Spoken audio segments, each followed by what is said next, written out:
I think it is clear to believe in the power of ideas. Fresh thinking to the Manhattan Institute.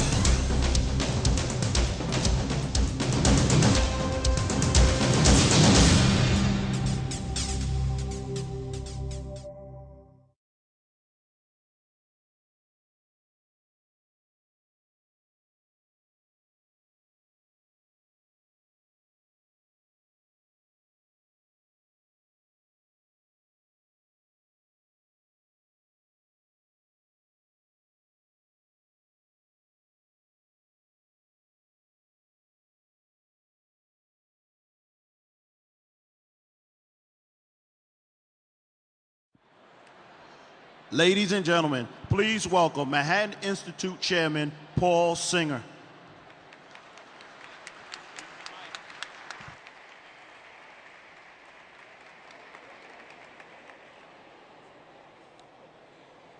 Good evening. It's my honor to welcome you to our 11th annual Alexander Hamilton Awards dinner.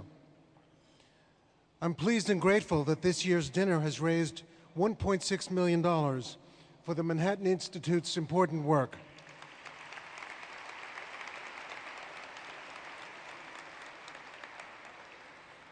Would there be a bigger hand if it was 1.7?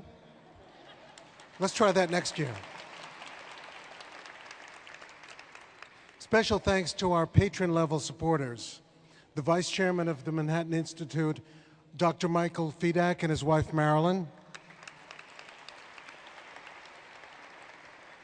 and my good friends Seth Klarman, Cliff Asness, and John Pollack.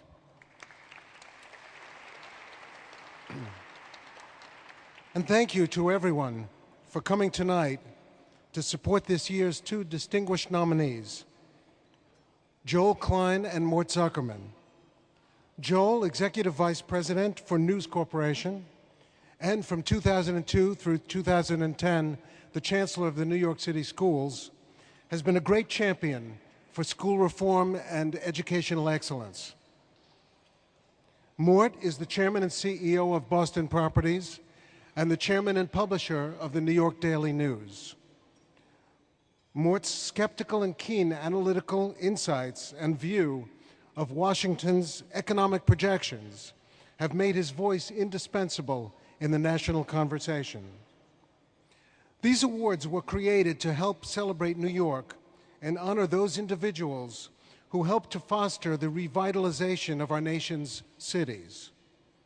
Alexander Hamilton, author of the majority of the Federalist Papers, was a powerful advocate of commerce and trade, the nation's first Treasury Secretary, and the person most responsible for creating America's financial system. Hamilton was not only the founder of the Bank of New York, he was himself a quintessential New Yorker, a person of high caliber, ambition, and entrepreneurship, who knew that a civilized nation depends on the vibrancy of its cities. For more than 30 years, the Manhattan Institute has been one of America's foremost intellectual institutions, the home of outstanding writers and scholars. Our quarterly journal, the City Journal, is widely regarded as the nation's premier magazine about urban governance and civic life.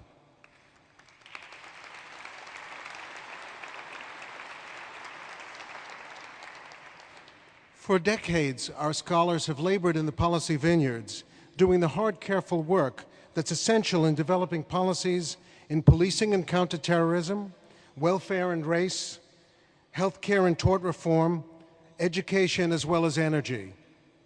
It has been the Manhattan Institute, at times seemingly alone, that thought hard about state and local government budgets, public employee unions, and pension reform, and did so before these issues were, as we say in the public policy biz, cool.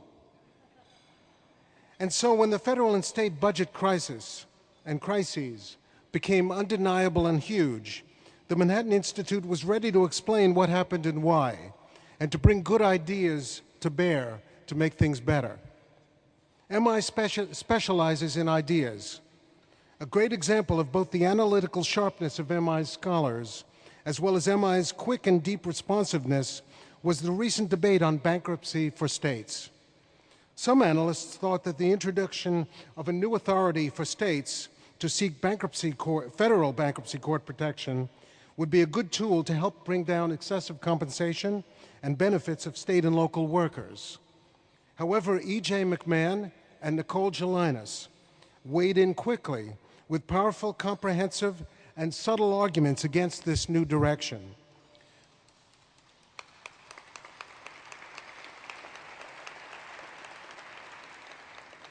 As a direct result of their persuasiveness, the debate slowed down and became more reflective and nuanced. MI has been at its best when policymakers and thinkers are under pressure from the exigencies of events and when a change of direction is needed. The current national landscape of high doubt about America's ability to meet its long-term obligations, both at the federal and state levels, is a great example. It exists in various forms.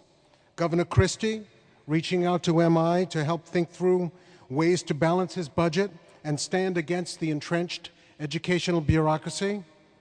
Policymakers in Trenton and Albany coming to rely on Steve Malonga and E.J. McMahon on public union issues and pension reform. Nikki Haley, the new governor of South Carolina, meeting with Nicole Gelinas to talk about sound money and the consequences of careless, excessive government spending.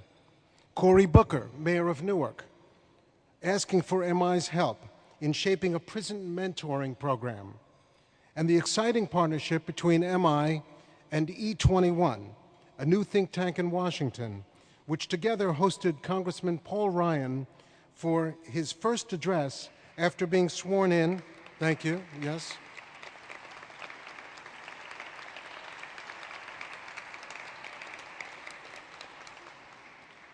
For his first address after being sworn in as Budget Committee Chairman. And just this week, another high-profile illuminating dialogue in D.C., this one with Virginia Governor McDonnell.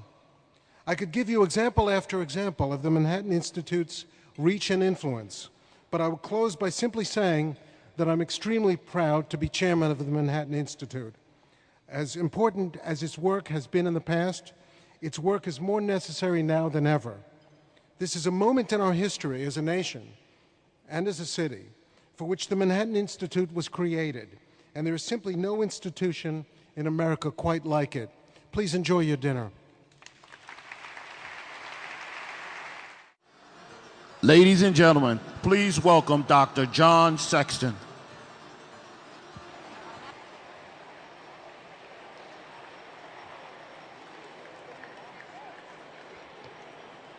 Could I have your attention, please?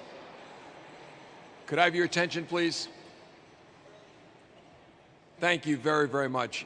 It's a great honor for me to be here this evening, both because of the agenda of the Manhattan Institute and all the great work it does, and because I have the privilege of introducing the first honoree. These times in which we live are challenging times. There's a way to look at what's going on in our country and in the world at large where you can begin to worry seriously about the death of thought. If you watch discourse in our country now, we more and more as a people display an allergy to complexity and to nuance. We don't, as a people, enjoy a kind of iterative and deepening conversation. It is important that we try to resist this process, this trend, this shortening of attention span, the creation of feedback loops of agreement. It's important we have institutions that do that across the political spectrum. The Manhattan Institute is dedicated to that. And the person I have the privilege of introducing incarnates the best of thought and will go anywhere, anytime, to fight on behalf of thought, the advancement of thought itself, and the inculcation of the ability to think in the generations of the future. Today he's a mogul. Today he's a big shot, you know. He's a businessman, you know, executive vice president of the News Corporation. You know, his mother's dream.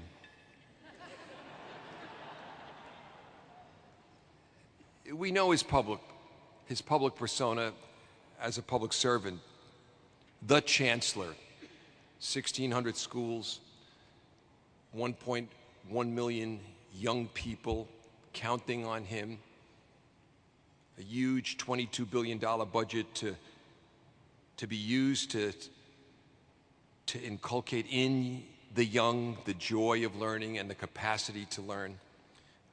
Where did it begin? Well, first it began in public schools in Queens, and then gradually it moved upscale, Columbia, and then Harvard. Didn't get into NYU. At Harvard, he graduated magna, and he achieved the kind of quintessential joy of every graduating law student when he got not only to clerk for one of the great judges of the 20th century, a man we shared, Judge David Bazelon, on the D.C. Circuit, but then he went to the Supreme Court to clerk for Justice Powell. So along the way, taught math to sixth graders, then had a remarkably distinguished career, 2 decades of a career in law. Ended up at the White House as Deputy White House Counsel, Assistant Attorney General for Antitrust at a time when some of the most important cases in antitrust were being litigated. And then the moment came. 2001. The administration is over. He could have picked any job in the world, and likely he would have gotten it. And he chose to serve thought and to serve kids. So he brought that wisdom of his, that keen business acumen, and it was manifest throughout his 8 years as the chancellor in extraordinary innovations, in programs, most notably probably Children First, but the point is, principals were accountable, teachers were accountable, parents were called to be accountable, and the kids came first. We were talking at the table just a few moments ago about the great teacher in my life, a man named Charlie. Joel has always admired the stories of Charlie. Charlie always said, students don't fail, teachers fail. And Joel lived that out and brought that to our public school system. And his years sacrificing himself.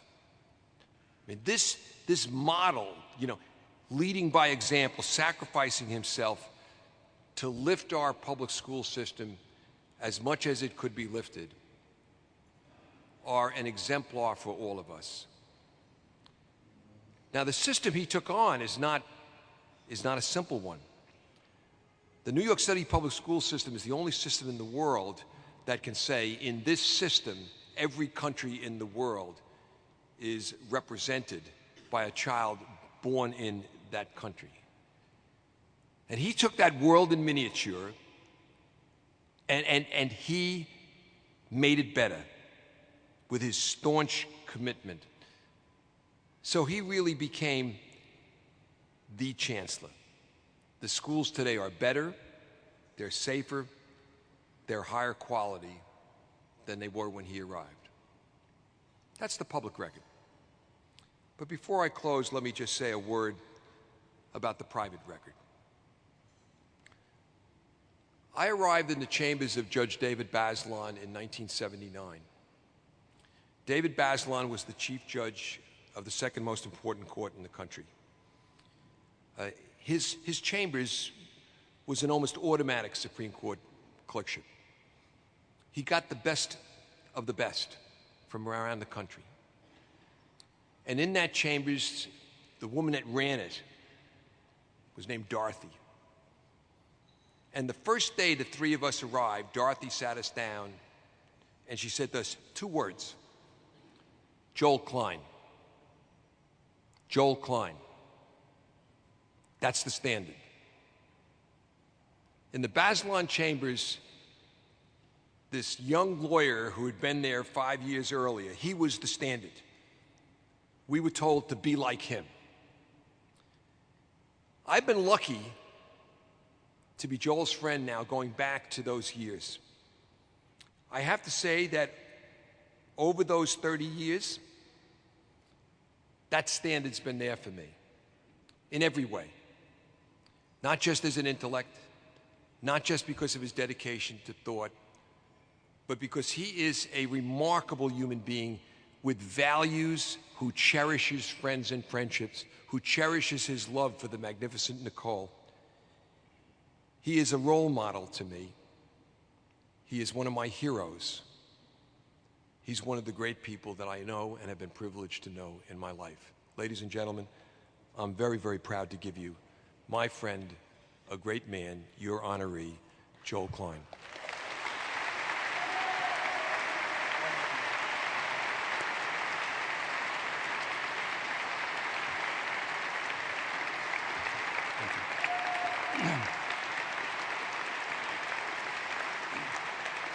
Thank you. Thank you very much. Thank you. I appreciate it, because I'm going to start to cry. To me, the greatest thing you could say about anyone, whatever her or his job is to call that person a teacher. And in my world, the greatest teacher I have ever known is John Sexton. He is a person who is constantly stretching the way you think, helping you see things differently, sharing generously of himself. And what he said at the outset is he's a man who has both a passion for our democracy and a passion for ideas, and has spent his life trying to marry those two things together. In a personal sense, he's as good a friend as you could hope to have. Having him introduce me here tonight means so extraordinarily much to me on this evening. And I would just say, to cut to the chase, for me, John is a brother from another mother, and that will always be the circumstance. It's weird, because one of my other closest friends is actually the co-honoree tonight. You'll hear a lot more about Mort, but I don't say he's my friend in a Washington sense. He really is one of my closest friends. And I thought it was weird, because when I got this, it was announced that Mort and I were going to be honored tonight. He called me. He was all excited. He said, "It's great. We're going to be honored together," and everything like that. And I thought, that's so strange. And then I remembered, Mort has advised me time and again that a man's prominence reflects little more than the flatness of the ground around him. And so tonight, my friend, you will stand very tall. I want to assure you of that. Nicole and I really have been privileged to spend enormous time with Mort. Our families are interlocked in many, many ways. And I just want to thank you for your friendship, your love, your constant wisdom and guidance. And the woman you're sitting next to tonight, to your left, my wife, she is truly my co-honoree. You know, marrying the right person, having the right partner in life is one of the few things that truly matters. But when tossed into that is the best advisor, consigliere you could possibly have. Of all the extraordinary people I've been privileged to work with, no one has sounder judgment than my wife. Sweetheart, thank you for really being there all the time.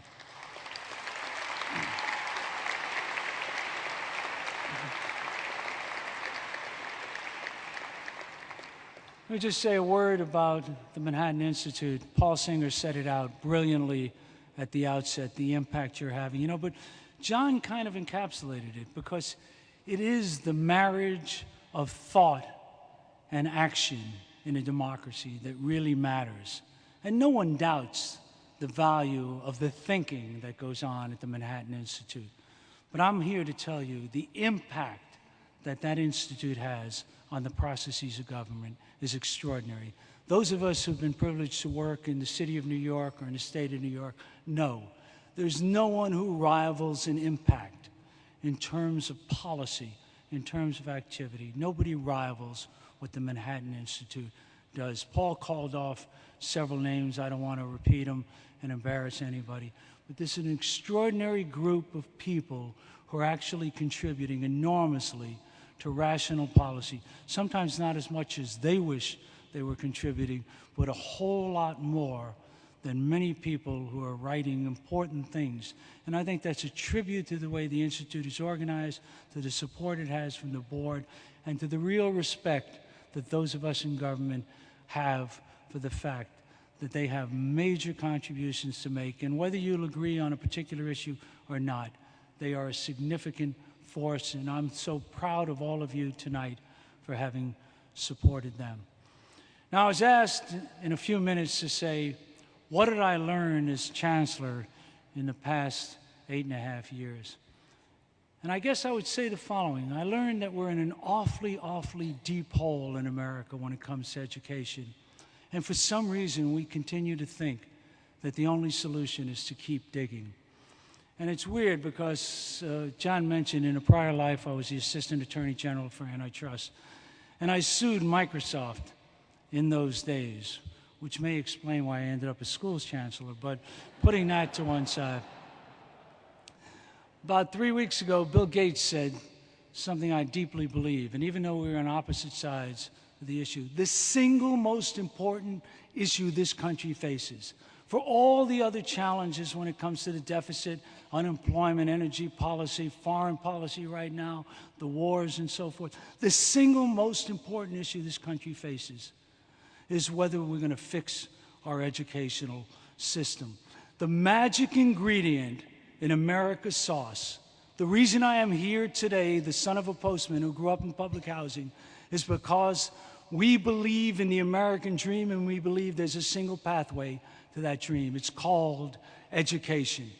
And my teachers in Astoria never looked at me through the lens of public housing or never thought that my education should be circumscribed by my family's income. And yet today in America, that magic ingredient is in play. I think the question in Tom Brokaw's language, looking at the greatest generation, the question for our generation, will on our watch the American dream become the American memory? Because where we are in public education today is not simply missing. We're so far missing where we need to be. Just a couple of quick numbers, not to bore you. But from 1970 to 2010, in that 40-year period, we have increased by 2.5 times in real dollars our spend on K-12 education. We've almost doubled the number of adults, in particular teachers. Went from 2 million to 3.3 million during that time frame. And our high school students today are exactly at the same performance level that they were in 1970. We have made a huge bet and gotten it wrong, and yet we continue to double down on that misguided bet. But two things have changed dramatically from 1970. First of all, people who drop out of high school, even high school graduates, are not going to find a position in the 21st century. Very, very different economy. So the demands on our citizenry have changed.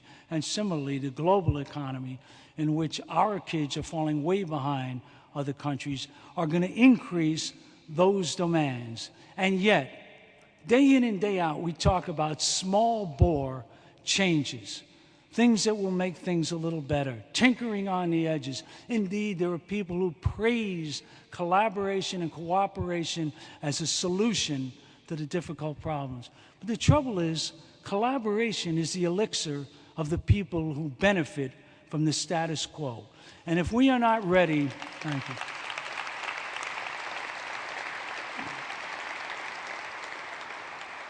If we are not ready to really disrupt that status quo, to ensure that no longer in America will race or family income or in the community you grew up in, that those things no longer decide whether you have a true shot at the American dream. There's not a single person in this room, I sure hope not, who would allow me to randomly assign your children to a public school in New York City. Think about that. Not a single one of you would tolerate it. And yet today, we have lots and lots of kids going to schools that no one here would allow your own children to go to. And middle-class people and affluent people insist on choice. But the neediest kids in the most challenging environments, we tell them it's one and done in order to protect a monopoly government service that serves the needs of the adults and disserves the needs of our children. So if we want to think, thank you. If we want to stop thinking about incremental change, let's start really thinking about what we would demand for our own children. And let me end on a little colloquy I once had with Warren Buffett. A kid from public housing got to hang out both with Bill Gates and Warren Buffett because of teachers in Astoria. And Buffett said public education would change entirely if we eliminated private schools and all of us had to send our kids to public education. And I said, Warren, far be it from me to try to improve on your thinking, but one codicil to your suggestion. If we all had to send our kids to public schools and those kids were randomly assigned so we couldn't congregate our school in an affluent neighborhood, that would so radically change the way our kids were educated. And if you think about that paradigm, why don't we implement it as a nation? For far too long, we have run the system for the benefit of the adults. I submit to you, and I ask the Manhattan Institute tonight to double down its bet in this area. I submit to you, it's over time, long past due, for us to make a bet on the kids of America. The kids of America depend on an education that will prepare them for a world that none of us can fully imagine. In the absence of that education, our kids are not going to be able to meet those demands. Thank you for this honor this evening. Ladies and gentlemen, please welcome Mr. John Zuccotti.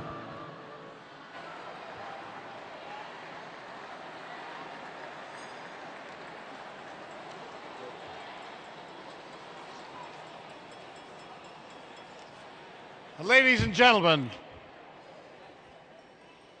I will want to move on with the evening, since I know an evening to be memorable need not be eternal. So I will move ahead quickly with the introduction of my good friend Mort Zuckerman. You might look at your programs and see that I am the chairman of a company which is the major competitor of Boston Properties. And either I am violating the antitrust laws, or there is some explanation of how it is his major competitor's chairman could be here introducing him.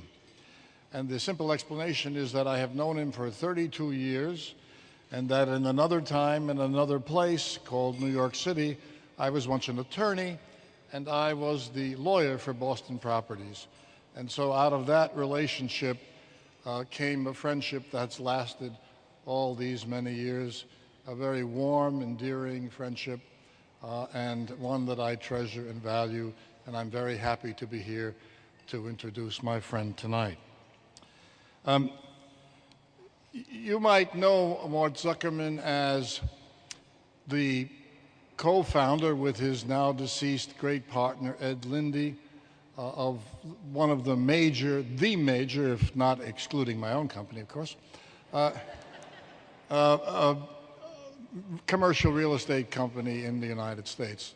All done by himself, all the product of the hard work of himself and Ed Lindy.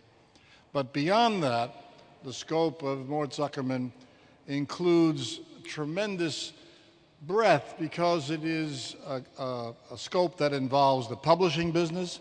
As you know, he is the publisher of the Daily News. He once was the publisher of the Atlantic Monthly. He is the publisher and chief editor, and he has so many titles I can't keep up with them, of the U.S. News. And he is a great philanthropist, and he is many, many different things, which leads me into the real part of my introduction, because I have a suggestion about Mort and what he should be doing. In recent years, he has become a frequent commentator on the airwaves, on television and so forth. And as you would expect, his views, fired by his intelligence and insight, tend to run the gamut of the political spectrum. You cannot describe him as right-wing or left-wing. He basically speaks from the perspective of pragmatism and what works. So Mort, in my view, is a person, as I've tried to just summarize, of many talents and many accomplishments. He is, from a personal perspective, a great father of two wonderful girls. He is a superb skier. He and I compete. He usually wins, although I let him win because I was once his lawyer. He is a skillful tennis player. He is a superb softball pitcher. He always pitches in East Hampton at the great game between the artists and the writers, and he pitches for the writers and invariably strikes people out, although in recent years his shoulder has bothered him.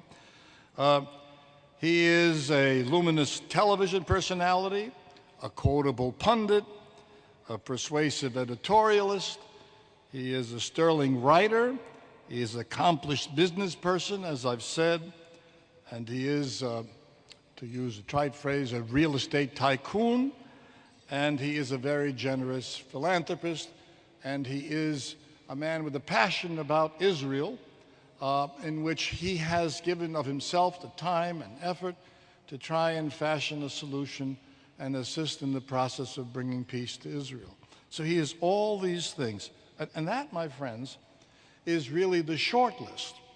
Because as a human being, as a man, he is passionate, he has powerful ideas, and he has uninhibited grace, which, as I said, runs across the ideological spectrum. And indeed, he has a great sense of humor. I think that the only reason I was his lawyer was not because of my legal skills, which were minimal, but about my ability to match him joke for joke. And even in the most difficult situations, he always retained his sense of humor. He is exquisitely reasonable, highly principled, well-informed, and engagingly articulate. So, what is it that I would suggest Mort do? In my view, he is also a model for civility in debate. And as I have told you that in recent years, he's been a commentator on a whole host of television shows. So it is my recommendation that he become the star of a new television show. It would either be broadcast on Fox or on NPR, or if it didn't continue to exist, CNBC. And we would call this show Mort on Mort. And he would debate himself or interview himself. I assure you it would be lively and all America would listen. Mort, in my view, will be triumphant in this context, and we would all be better informed and prepared for a whole host of challenges if we listen to the things that Mort said. And who knows, someone may ask him for his birth certificate. My good friend, Mort Zuckerman.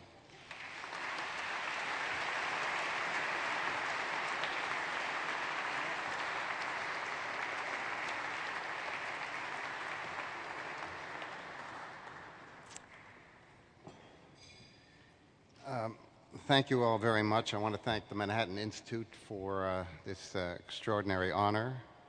I want to acknowledge Joel Klein, who has been one of my closest friends for many, many, many years. As a result of listening to him speak On many different occasions, I vowed I would never speak after him. And here I am. What can I tell you? And I also want to thank John Zuccotti. As he said, we have been great friends for over 30 years, and he is a wise and wonderful man, and it is just an honor to know that he is a long-standing friend. I'm going to talk to you about some of the subjects that have really focused my own attention in terms of public policy and what's happening in this country. It is a time, frankly, of dismay and disappointment. A demoralized public senses that our government is in disarray and unable to make the wise and tough decisions to get things done to solve the problems of the nation, rather than pass off the tough decisions to other bodies or to some future generation. They seem not to have the capacity to build a consensus for constructive compromise, which is critical to solving our problems. We need someone who fits Harry Truman's definition of a leader, a man who has the ability to get other people to do what they don't want to and like it. The talk today in this country is about decline and recession and a faltering America that no longer leads the world.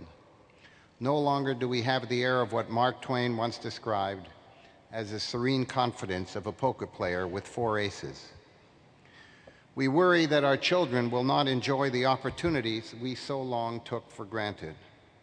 We worry that our financial system is broken and is still not fixed. We worry that our health care programs are not resolved. We worry that our fiscal problems in the face of trillion-dollar-plus deficits as far as the eye can see. Who would have ever imagined that the credit rating of the United States of America would be put on financial watch by Standard & Poor's as it has been in the last month? Who would have imagined that the largest fixed-income financial firm, PIMCO, and its leader would have stated they not only sold all of their treasury paper, but are selling American bonds short because they do not have faith that our political leadership can deal with the fiscal crisis? There is a sigh of too true in Mansur Olson's contention in his book, The Rise and Decline of Nations, in which he decries the creation of a culture of entitlement where special interest groups take bite after tiny bite out of the total national wealth through tax breaks and special appropriations and earmarks and other favors that are all too easy to initiate than to end, thus undermining the will and the moral authority to govern on the basis of the long-term interests of the country. Congressmen spend more of their time raising money for misleading and defamatory TV commercials, attacking their opponents, than they spend settling our predicaments. They remind me of what Linus said to Lucy in a cartoon after she asked him why he polished only the front of his shoes. "I only care about the impression I make," he said, "when I come in."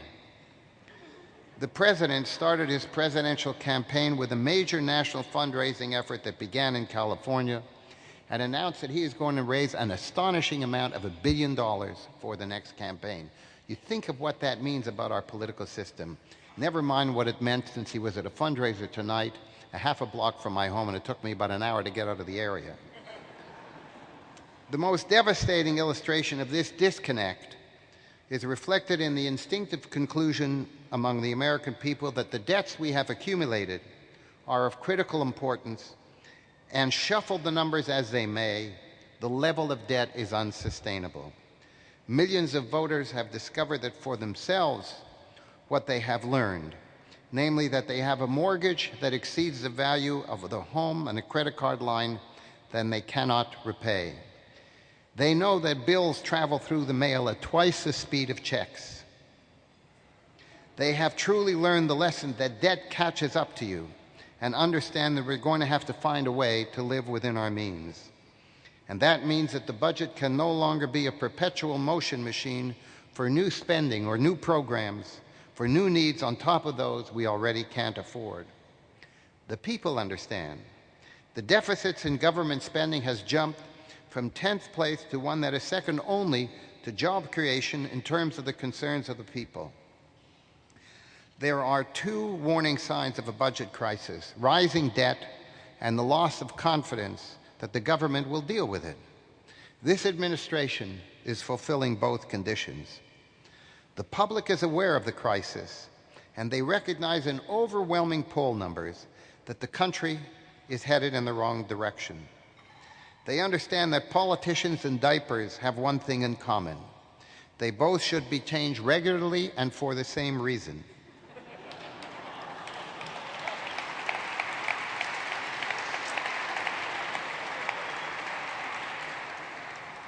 It is no use if our political leaders say we are doing our best. They have to succeed in what is necessary. Nevertheless, we should not despair, for if the new frontier is a global economy, we are as well placed to exploit that as we were in the new continental marketplace of a century ago. As Ovid said, "Let others praise ancient times. I am glad to have been born in these." Our past investments in high-tech training have dramatically increased quality control, improved information systems, and enabled us to produce sophisticated goods derived from intellectual output in knowledge-based industries. And American management is second to none. We have a unique culture of enterprise and sophistication which serves a market stretching vast distances over mountains, deserts, and rivers, and meets the needs of diverse populations. Our culture has long valued individualism, entrepreneurialism, pragmatism, and novelty, along with an abiding respect for the rule of law by which standards this country was founded. Business is dominated by merit and a common belief in technology and scientific magic, not by primogeniture. Our people are mobile physically and mentally. No other country has a population driven to self-help, self-improvement, and even self-renovation. No other country invests so much in training and retraining. No other country has similar quality graduate and undergraduate business schools. No other country draws so many of the world's best and brightest to its labs and universities, and so many talented immigrants. And no other country sees so many of its talented people move into the private sector. And here is another thing: large blue chip companies no longer have a lock on recruiting the best and the brightest. They now must compete with thousands of smaller companies, over 2 million in the last 15 years, that have the potential to blossom and grow, even as thousands have gone belly up. As new products and services are developed, American businesses' unique marketing and advertising skills have the potential to establish their success at home and abroad. The flexibility, openness, reinvention, and get-up-and-go spirit of the business world nurtures the industries and technologies of the future. And that is how we marry a new economy to an older economic culture. We are the only country that funds so many of its young. We increasingly fund the future, not the past, the new and not the old, and not with short-term capital, but long-term risk capital. Worry has always preceded reform in America. We are not, most of all, subservient to some outdated theory or attached to some ideology. We did not go into 5- and 10-year plans formulated by some central government. We enjoy a public policy framework that outlines not just what the government does, but what the government does not do. We leave it to the private sector to allocate resources and funds. Alexis de Tocqueville was particularly astute some 200 years ago when he wrote, "The greatness of America lies not in being more enlightened than other nations, but rather in her ability to repair her faults." To which I would add, hopefully quickly. Thank you all very, very much.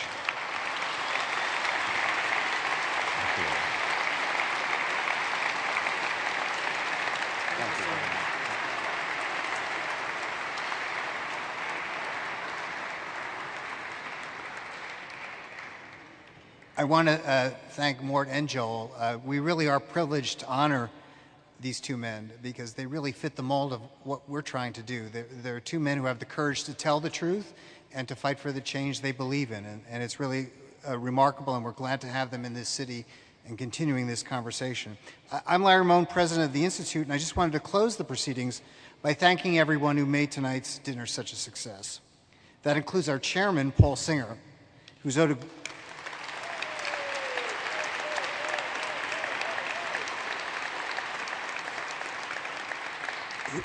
he's owed a great deal of gratitude for his intellectual and financial leadership, and he just makes this whole thing a lot of fun. He's really great to work with. And then, of course, Vanessa Mendoza, our Vice President for Development.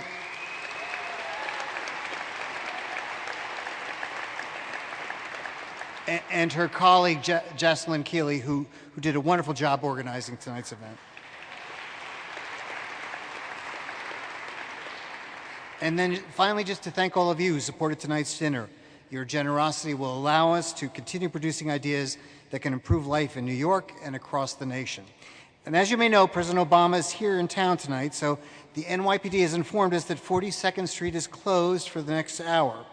So if a car is picking you up, you'll need to use the 41st Street exit to my right. If you're walking, you're free to exit to the left on 42nd. However, I'm sure traffic is going to be a nightmare, so I would encourage you to stay for a while, enjoy the post-event cocktail reception in the bar across the way. Thank you very much.